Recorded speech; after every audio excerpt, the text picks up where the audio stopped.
It began as a sealed directive quietly signed behind palace doors, one that even senior aides were not meant to see.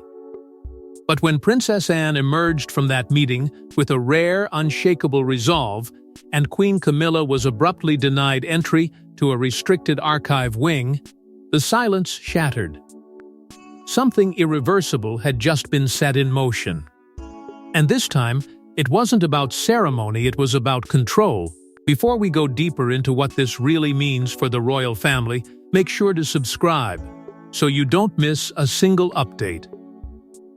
What unfolded in the hours that followed was not chaos, but something far more unsettling, a quiet, calculated shift that only those watching closely could understand. Reports suggest the meeting itself had been called under unusual urgency, drawing together Catherine, the Princess of Wales, Prince William, and a select circle of senior royal archivists whose roles are rarely acknowledged, let alone spotlighted. There were no announcements, no ceremonial pretense, only a tightening circle of authority that hinted at something far deeper than routine governance. And then came the decision that changed everything. Princess Anne was granted what insiders describe as lifer access to the royal archives, a privilege so rare it has almost no modern precedent. It was not symbolic, it was absolute. At the same time, and perhaps more tellingly, Camilla's access was reportedly halted under newly reinforced internal authority structures, leaving even seasoned staff scrambling to understand how such a dramatic reversal had been authorized so swiftly. Those familiar with palace operations began to notice subtle disruptions, permissions revoked, security layers reinforced, long-standing access pathways suddenly closed without explanation. It was not loud, but it was unmistakable. Insiders whisper that this was no isolated administrative shift, but part of a broader recalibration of control, one tied not just to documents, but to legacy itself. Because within those archives lies the monarchy's most guarded truth, not just what has happened, but what will be remembered. And as confusion quietly spread among staff, one realization began to take hold: this was not about preserving history. It was about deciding who has the power to define it moving forward. But this wasn't just about access to dusty records, it was about who gets to shape the monarchy's truth, and who is quietly erased from it. Long before titles are bestowed or fortunes inherited, the true power of the monarchy has always been hidden in its archives, locked away in handwritten letters, sealed decrees, and centuries-old covenants. And now, those very documents had become the center of a silent war. What most never see is that the monarchy does not run on ceremony alone, it runs on memory, on recorded intent, on decisions preserved in ink long after the voices that made them have faded. The royal archives are not merely a collection of history, they are the blueprint of authority itself, a living system that quietly dictates who holds influence and who does not. For generations, these records have functioned as the monarchy's hidden spine, holding together the delicate balance between tradition and power. And at the heart of that system stood Queen Elizabeth II, whose mastery over these documents became one of her most defining, yet least visible strengths. Those familiar with palace operations often suggest that her red boxes were not just daily briefings, but instruments of control, carefully curated streams of information that allowed her to shape outcomes without ever raising her voice. Every letter, every decree, every annotation carried weight, forming a silent but unbreakable chain of authority that extended far beyond public appearances. It is within this context that the archives take on a far deeper meaning, not as relics of the past, but as a sacred trust that determines the monarchy's future. Because within those pages lie decisions that influence succession, legitimacy, and the very structure of the crown itself. And now, reports suggest that recent cataloging efforts quietly initiated under the guise of preservation have begun to uncover materials that were never meant to resurface so abruptly. Insiders whisper of documents that could shift long-standing assumptions, records that challenge carefully maintained narratives, and correspondences that reveal intentions once believed buried beyond reach. The implications of such discoveries are profound, especially for those whose influence relies not just on position, but on perception. For Queen Camilla, whose role within the institution has always been shaped by a complex and evolving legacy, the possibility that certain documents could alter that perception introduces a new and unsettling dimension. Various interpretations suggest that these findings may not directly confront authority, but they carry something far more potent, the ability to reshape it quietly, from within. And that is why the urgency has grown so palpable among senior members of the royal circle. This is no longer about preserving history for the sake of tradition. It is about securing control over what that history means, who gets to interpret it, and ultimately, who benefits from its existence. Because in a system where legacy defines power, the past is never truly past it is a tool, a weapon, and in the wrong hands, a threat waiting to be realized. Because buried within those documents was something far more dangerous than history. It was leverage. It wasn't supposed to happen, not under the strict, unwritten rules that governed royal discretion. But insiders now suggest that a quiet breach, subtle, calculated, and deeply consequential, forced the palace into action. For an institution built on layers of silence and carefully guarded boundaries, even the smallest deviation carries weight. And this was no small deviation. Reports began to circulate, cautiously at first, of unauthorized inquiries requests that did not follow the usual chain. Questions that seemed too pointed, too deliberate to be dismissed as routine curiosity. Those familiar with the internal rhythms of the royal archives describe a system where access is not just granted, but earned over decades of trust. And yet, something had shifted. Requests were being made for materials that had long been considered sensitive, even untouchable, prompting quiet concern among archivists who rarely question authority but understand its limits better than anyone. It is within these subtle irregularities that a larger pattern began to emerge. Whispers spread that individuals aligned with Queen Camilla's wider circle had shown an unusual interest in specific historical records documents tied not just to ceremonial precedent, but to decisions that shaped the monarchy's modern identity. These were not random selections. They were precise, almost surgical in their focus, raising questions that no one dared to ask openly. Why those documents? Why now? And perhaps most unsettling of all, who had authorized the inquiries, if anyone at all? The timing only deepened the tension. With King Charles III navigating ongoing health challenges, the balance of influence within the palace had already become more fragile, more susceptible to shifts that might once have been unthinkable. In such a climate, even the perception of overreach carries the potential to destabilize more than just internal operations.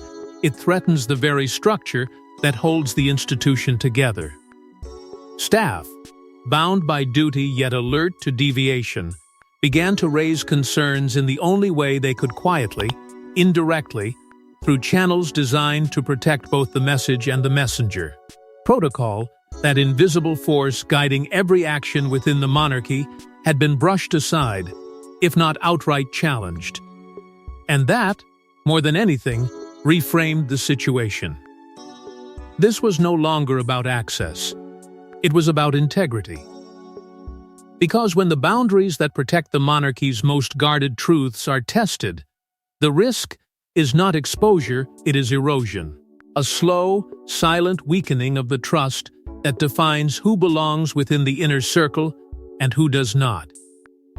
And as those lines began to blur, a divide became impossible to ignore. On one side stood the guardians of legacy figures like Princess Anne, whose authority is rooted in preservation, in protecting what has been entrusted to them.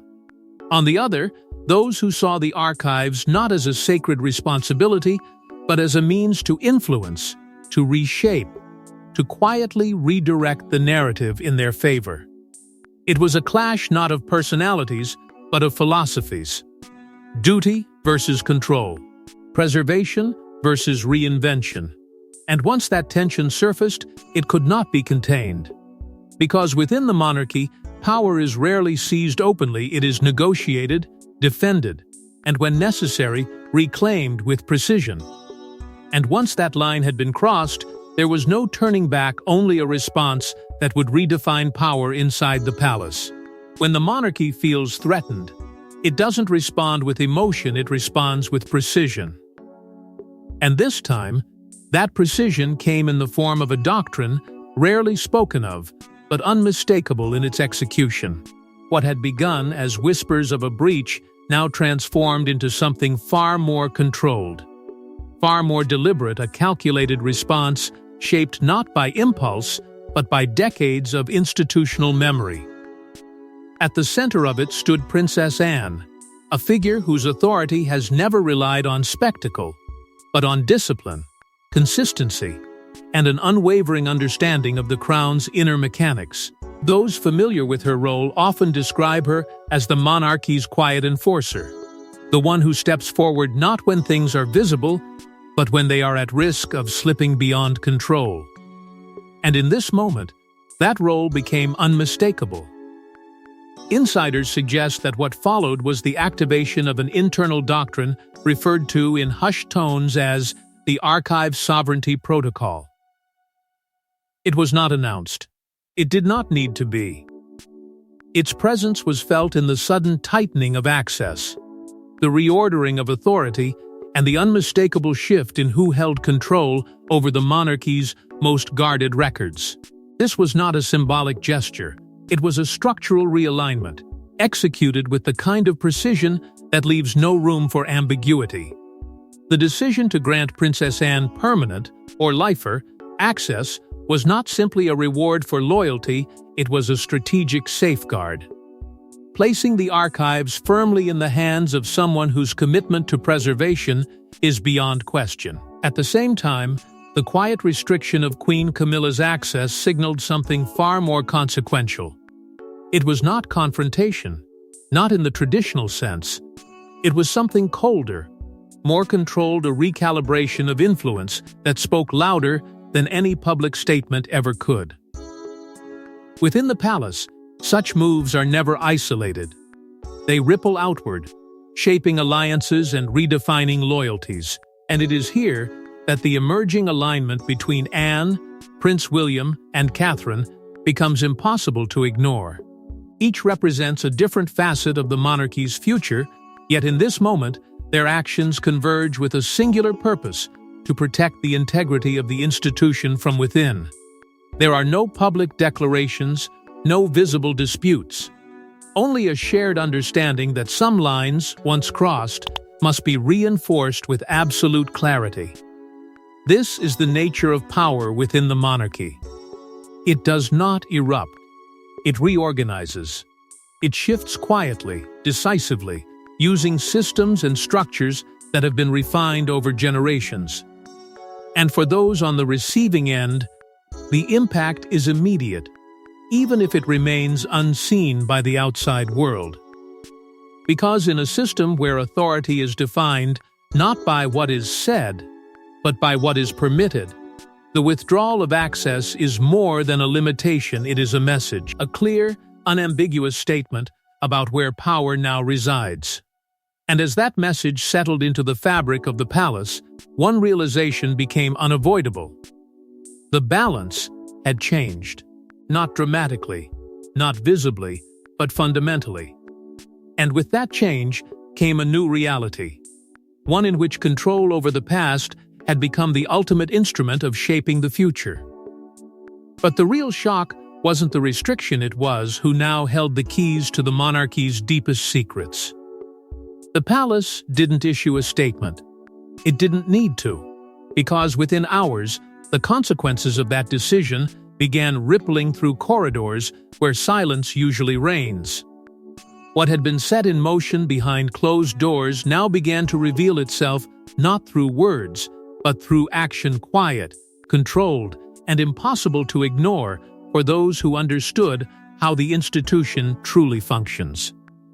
Access lists were revised without warning. Long-standing permissions, once taken for granted, were suddenly suspended or narrowed. Staff who had operated within familiar boundaries found themselves navigating a landscape that had shifted overnight. There was no chaos, only a tightening. Security protocols, already strict, became sharper, more deliberate. Movement within certain areas was more closely monitored, and the unspoken message was clear: something had changed at the core, and everyone was expected to adjust without question. Within this controlled disruption, attention inevitably turned toward Queen Camilla. Reports suggest that her initial response was not public, but deeply internal, an abrupt realization that the balance she had long navigated was no longer steady. Those familiar with the dynamics of royal influence describe a moment of recalibration, where frustration gives way to strategy, and silence becomes a tool rather than a weakness. Because in a system where direct confrontation is rare, adaptation is often the only path forward. Yet even as that recalibration began, the broader implications were already unfolding. Within royal circles, where perception carries as much weight as authority, the shift did not go unnoticed. Invitations, conversations, and alignments subtly reflected the new reality. The lines between influence and access had been redrawn, and those who once operated with quiet confidence now found themselves reassessing their position within an evolving hierarchy. At the center of this delicate recalibration stood King Charles III, a figure whose role has never been more complex. Already navigating the weight of personal health challenges, he now found himself positioned between competing forces, one rooted in loyalty, the other in legacy. Insiders suggest that his involvement was measured, cautious, shaped by a desire to preserve unity while acknowledging the necessity of the decision that had been made. It is a position that demands balance, yet offers little comfort, as every choice carries consequences that extend far beyond the immediate moment. Meanwhile, the public narrative remained carefully contained. No declarations, no visible signs of discord. Only the steady continuation of duty that the monarchy has perfected over generations. To the outside world, nothing had changed. But within the institution, the shift was undeniable. And through it all, one figure's presence grew more defined: Princess Anne, whose actions had not only enforced protocol, but reinforced her standing as the monarchy's ultimate guardian. Not through spectacle, but through resolve. Not through words, but through decisions that reshaped the very structure she was sworn to protect. And as the dust began to settle, one truth became impossible to ignore: this wasn't just a decision. It was a message. At the center of it all stood King Charles III, torn between loyalty and legacy, between the woman he chose and the institution he was born to protect. For a man who had spent a lifetime preparing for the crown, this was not the moment of authority he had envisioned, but one of quiet conflict, where every decision carried weight far beyond the present. Reports suggest that his position had already been weakened, not by lack of will, but by the undeniable strain of ongoing health concerns that had gradually reshaped how power moved around him. In such moments, the monarchy does not pause, it adapts, and sometimes it moves without waiting. Insiders whisper that Charles was not absent from the decision that set this chain of events into motion, but neither was he its architect. He was informed, consulted perhaps, yet the force driving the shift seemed to rise from elsewhere, from those who viewed the situation not through the lens of personal relationships, but through the colder, more enduring framework of institutional survival. And that distinction matters, because for Charles, This was never simply about access to archives or the enforcement of protocol. It was about navigating a divide that had become increasingly difficult to ignore. On one side stood Queen Camilla's sphere of influence, built over years of careful positioning, personal loyalty, and an understanding of the monarchy as a living, evolving entity. On the other stood figures like Princess Anne, whose authority is rooted not in adaptation, but in preservation, a belief that the crown must remain anchored to the principles that have sustained it for generations. Between these forces, Charles found himself in a position that offered no easy resolution. His instinct, historically, has often leaned toward compromise, toward finding a balance that allows both sides to coexist without open conflict. But this time, compromise was not the language being spoken. The actions unfolding around him were decisive, structured, and carried a finality that left little room for negotiation. And that shift did not go unnoticed. Those close to the institution began to sense that something fundamental was changing, not just in the outcome of this situation, but in how decisions were being made. The monarchy, long shaped by a delicate interplay of personal influence and inherited duty, was beginning to tilt toward something more rigid, more defined. Power was no longer flowing through relationships alone. It was being anchored in systems, in doctrines, in structures that operate beyond individual preference. For Charles, this represents not just a challenge, but a transformation of the very role he occupies.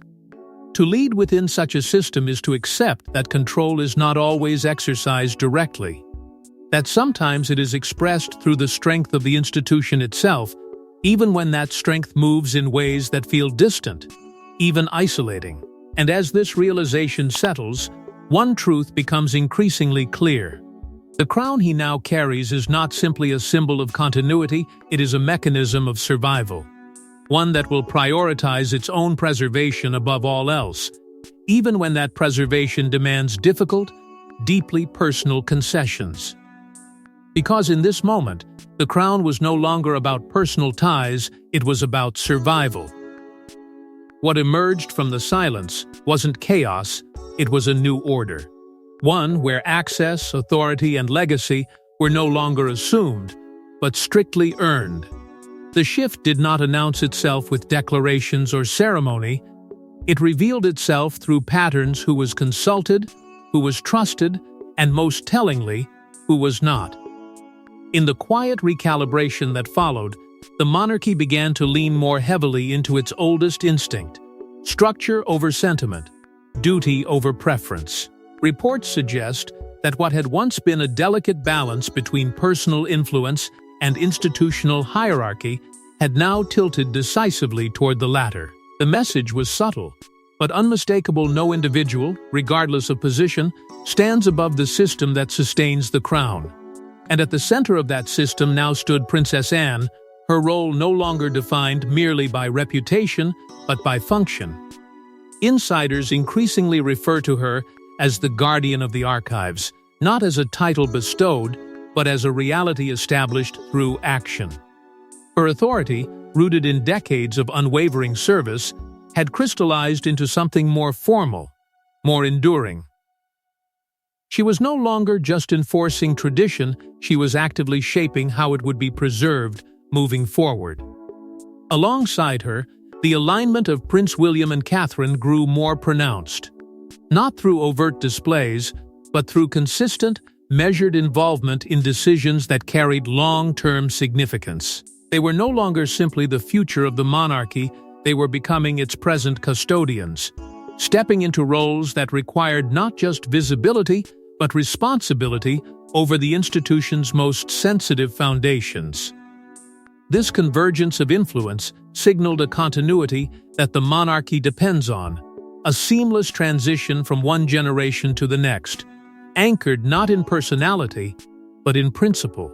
And within this evolving structure, Queen Camilla's position did not disappear, but it changed. Reports suggest a quiet recalibration, particularly within administrative domains, where influence is often exercised most effectively. The shift was not about removal, but about redefinition, a narrowing of scope that reflected the broader movement toward institutional control.